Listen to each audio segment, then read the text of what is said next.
Olá, quinto ano, boa tarde, tudo bem com vocês? Espero que esteja tudo legal. Vamos aqui voltar para mais uma aulinha nossa, dessa vez a aula de geografia. Vamos trabalhar com o capítulo 4 do nosso primeiro volume, as características sociais dos brasileiros.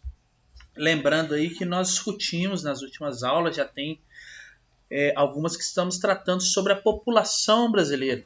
Vimos diversos aspectos sobre a população brasileira, né? Que ela está em processo de envelhecimento, que nós temos estamos, né, se tornando um país idoso, nós estamos tendo aí também, ao longo do tempo, uma baixa taxa de natalidade, né? Os índices estão diminuindo.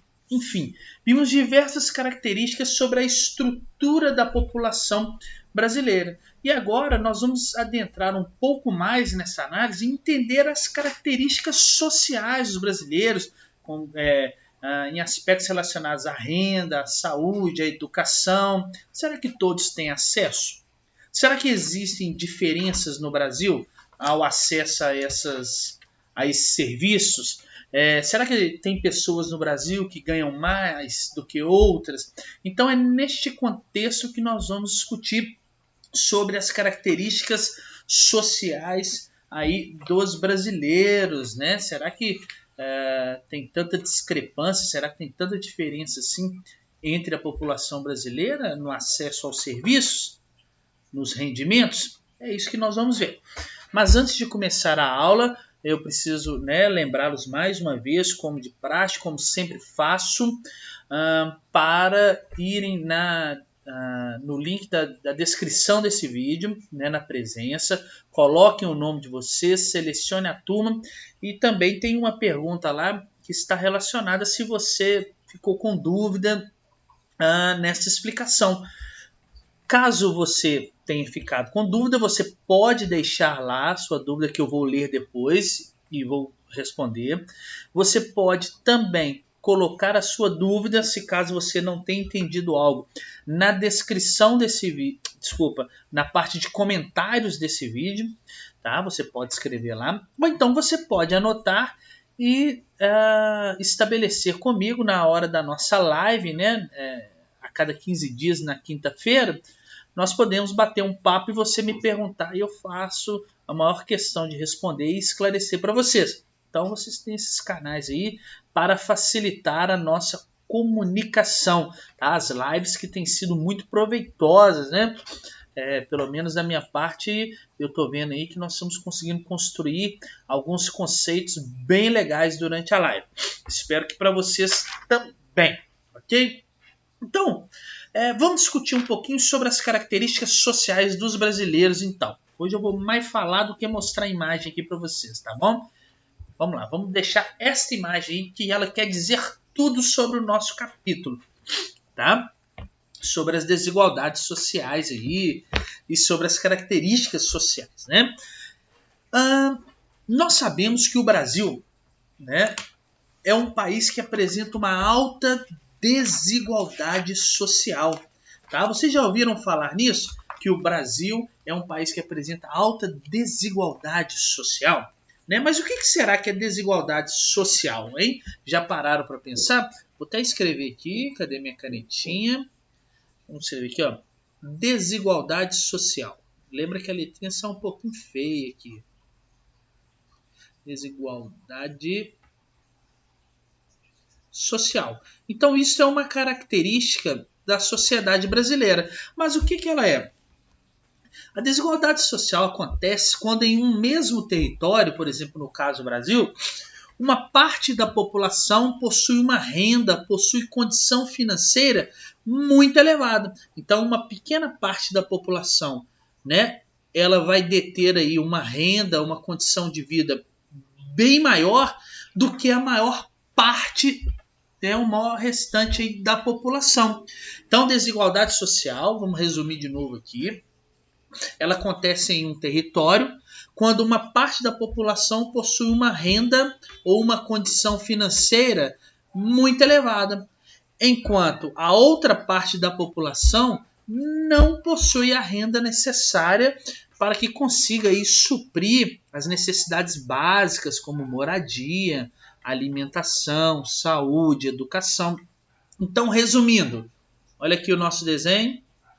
Quando algumas pessoas, né, têm muito e outras pessoas não têm nada. Ela não tem as condições básicas aí para a sua sobrevivência.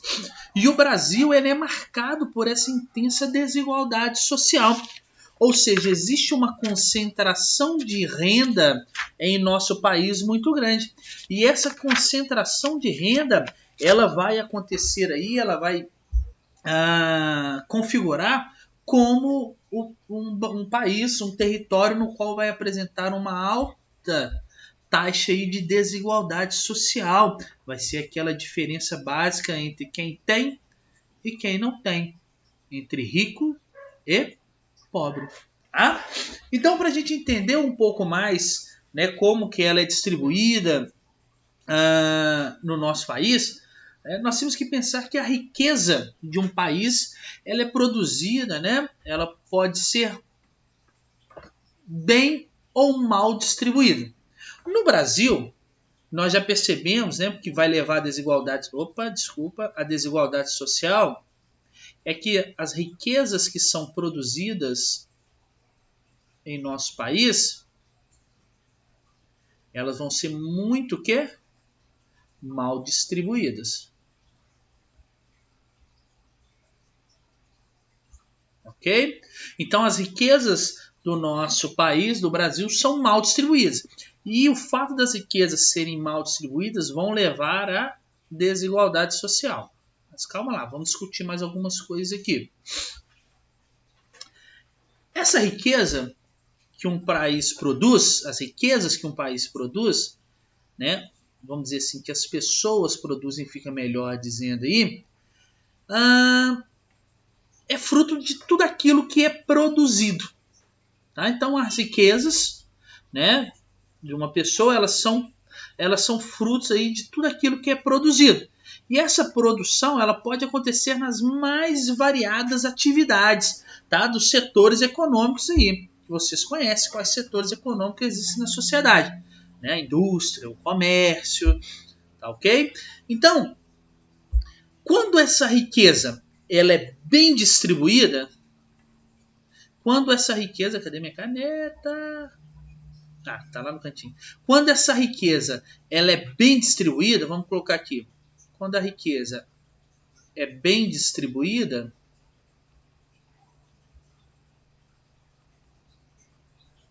nós dizemos que aquele local, aquele país, existe lá uma boa distribuição de renda. Ok? Boa distribuição de renda. E quando ela é muito mal distribuída, no caso do Brasil?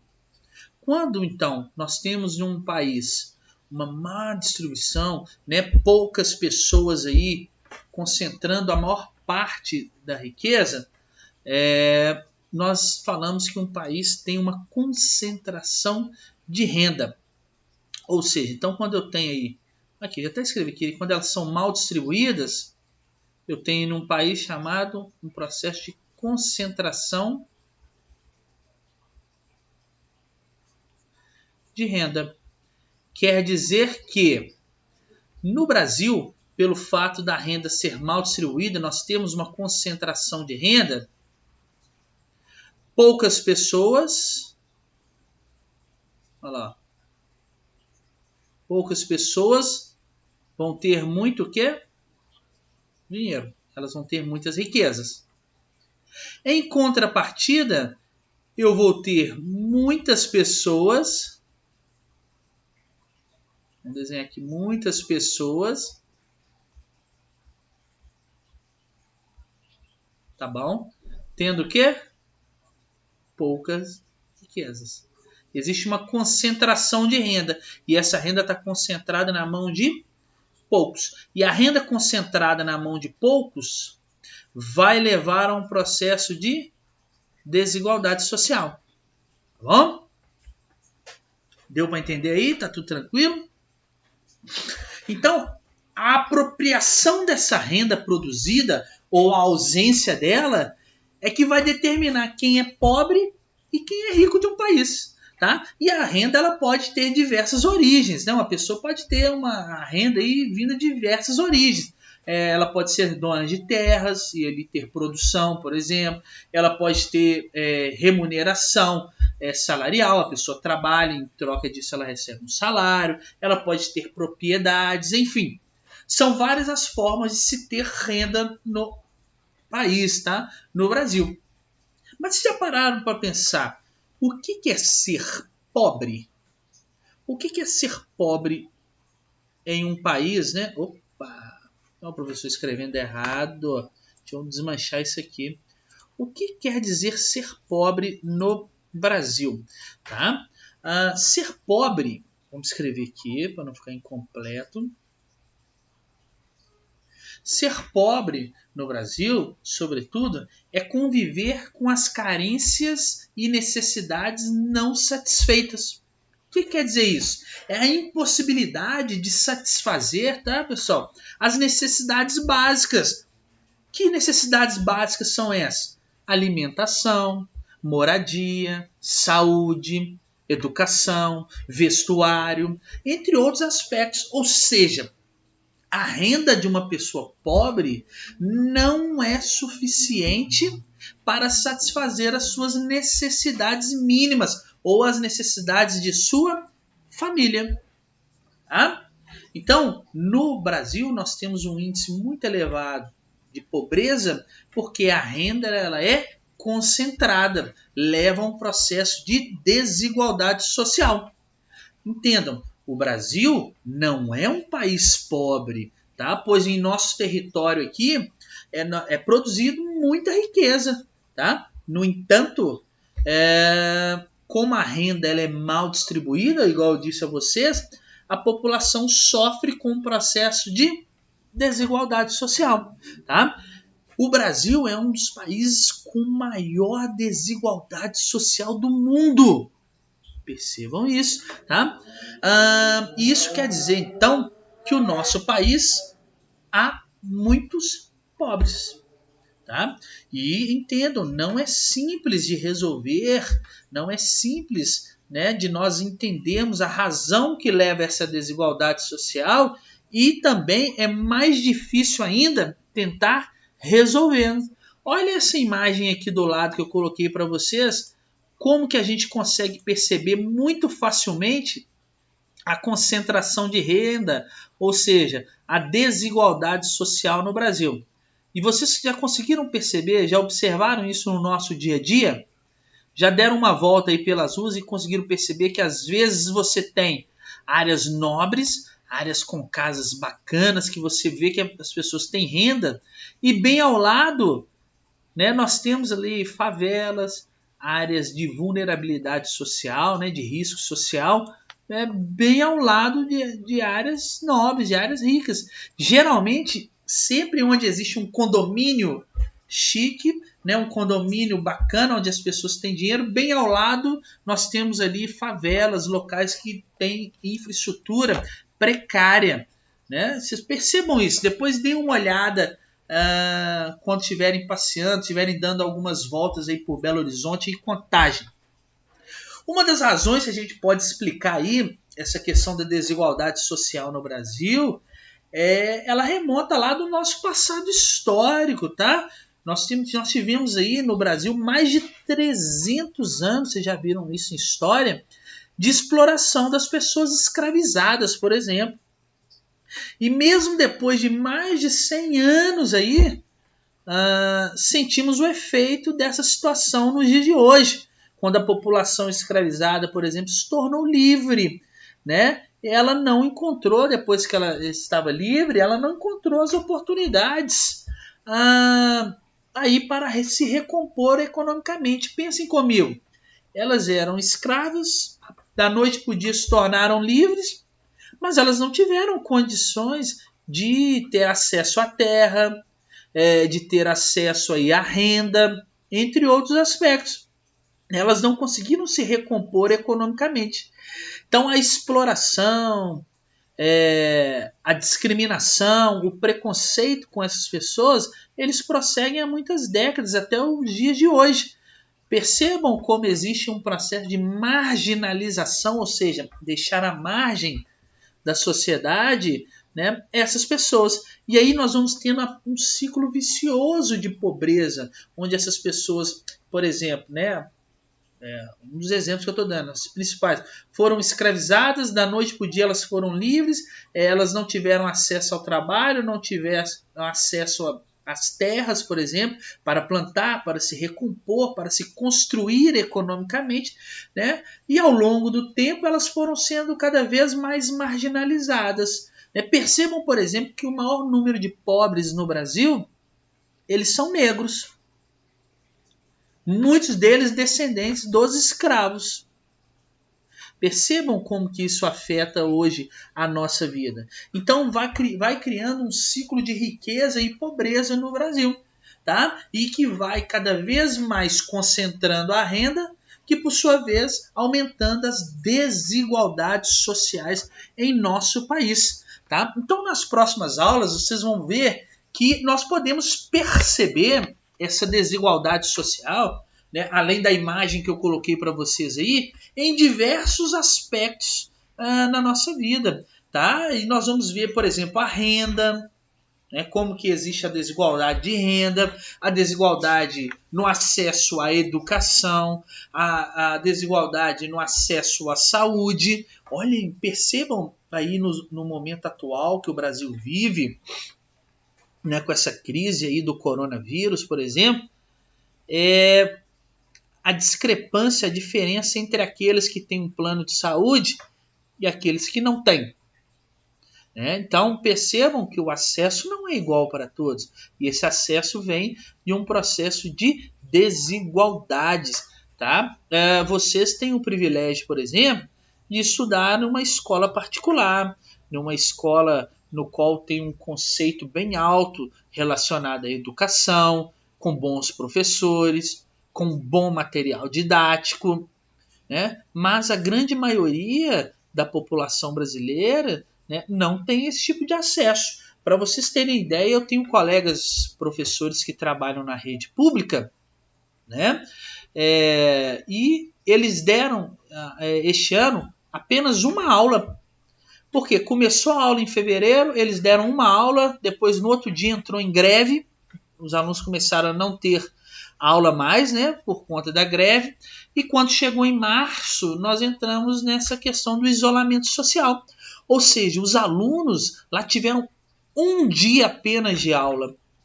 E eles estão, será que na mesma igualdade que vocês que estão tendo aula, vocês estão tendo acesso a essa aula à internet, por exemplo, que está no YouTube? Está vendo como existe uma desigualdade, né, neste processo? Então é neste campo que nós vamos falar, nós vamos abordar um pouco mais o nosso capítulo, tá? Entendendo aí a diferença principal entre esses fatores que vão explicar a desigualdade social, a renda, a saúde, a educação, e vamos ver que essa desigualdade social se reflete em absolutamente tudo em nossas vidas, né? Por exemplo, quando eu penso que em locais do Brasil, da nossa cidade, tem pessoas que não têm água tratada, tem pessoas que não têm coleta e tratamento de esgoto, tá? Tem pessoas que não têm coleta regular de lixo, tem lugares em Belo Horizonte, né, que não tem nem asfalto. Imagina não chegar água potável na sua casa, né? Você ter que você ter que comprar a água, ou você ter que, por exemplo, a água que chega, né, até você vai ter que ferver ela, você vai ter que fazer um processo de tratamento, porque ela não é potável, ela não serve para você beber. Olha que situação. Nós sabemos que em muitos locais de Belo Horizonte não tem tratamento de esgoto, né? O esgoto sai das casas a céu livre, né? Porque não tem aquele tratamento que nós sabemos. Quando nós abrimos a torneira, ela entra pelo ralo lá, a água, ela passa por um processo de tratamento dali para frente, né? Com as estações de tratamento da Copasa. O nosso esgoto, por exemplo, quando você dá uma descarga lá no banheiro, né, ele vai passar por um processo de tratamento lá na frente. Tem locais que não tem isso, né? As pessoas, quando dão descarga no banheiro, essa parte ou vai para o meio do quintal, vai para o meio da rua, ou então ela vai para uma fossa, né, para um buraco no chão. Então percebam como que a gente consegue verificar essas desigualdades nos mínimos detalhes, né, nos mais variados detalhes em nossa população. Então é isso que nós vamos constituir ao longo da trajetória desse capítulo 4 das características sociais dos brasileiros, tá bom? Percebam, né, para a próxima aula, as diferenças na paisagem, né, quando vocês estiverem circulando, né, se tiverem, é claro que nós somos em isolamento, ao longo de Belo Horizonte, Contagem, nos mais diferentes lugares, bairros, né, vocês vão ver que existem locais onde existe uma concentração de renda, existe uma facilidade ao acesso no serviço da educação, da saúde, moradia e infraestrutura, enquanto outros não têm. Tá bom? Então espero que tenham entendido, espero que tenham gostado dessa parte inicial da nossa aula, né? Eu fico à disposição de vocês para tirar qualquer dúvida, me procurem, agradeço a paciência de todos vocês e espero encontrá-los logo. Até a próxima então e valeu, galera!